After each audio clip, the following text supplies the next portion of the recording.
Hey, Dwight Clow here, and it's good to see you again. I am all about helping people experience God and make a difference.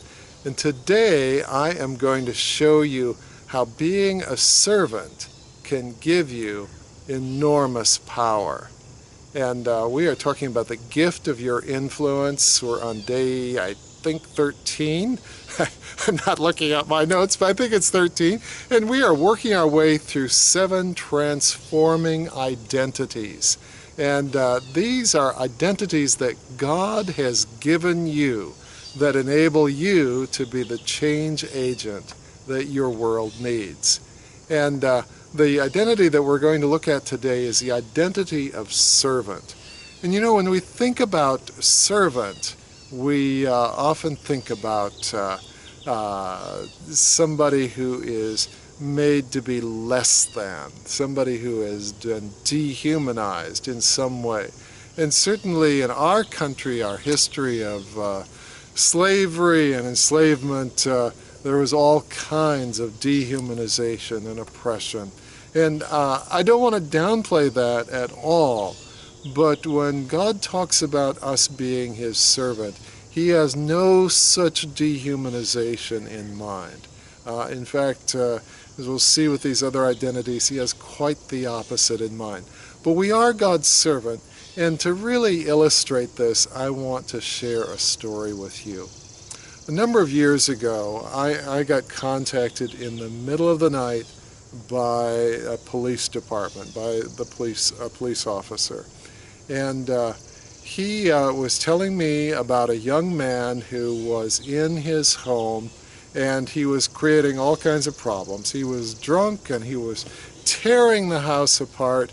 But I was in Ohio at the time. The way the Ohio law was written, the police who were on the scene did not have the authority to arrest him because the family wasn't pressing charges. Anyway, some legal technicality. And so the police officer said to me, "Dwight, would you please give us the permission to arrest him?" Now, why would they ask me that? And the reality is, I did. I wrote out a piece of paper and handed it to them, and they were able to arrest him. The situation got contained, it got calmed down. A couple days later, it was all resolved. But why would they come to me? And why would they ask Dwight Clow for permission to arrest someone? Well, there's one reason, and only one reason, that they were able to do that, and that I was able to give them that permission. And that is this: I was a servant. In this case, I was a servant of the state of Ohio. I was a servant of the Ohio Adult Parole Authority. I was a parole and probation officer, and the young man in question was under my supervision, and I had the authority to order his arrest, or I had the authority to grab a pair of handcuffs and go arrest him myself. That's the way the Ohio law was written. And the only reason I had that authority is because I was acting in the interests of and at the direction of the state of Ohio. I was serving their interests.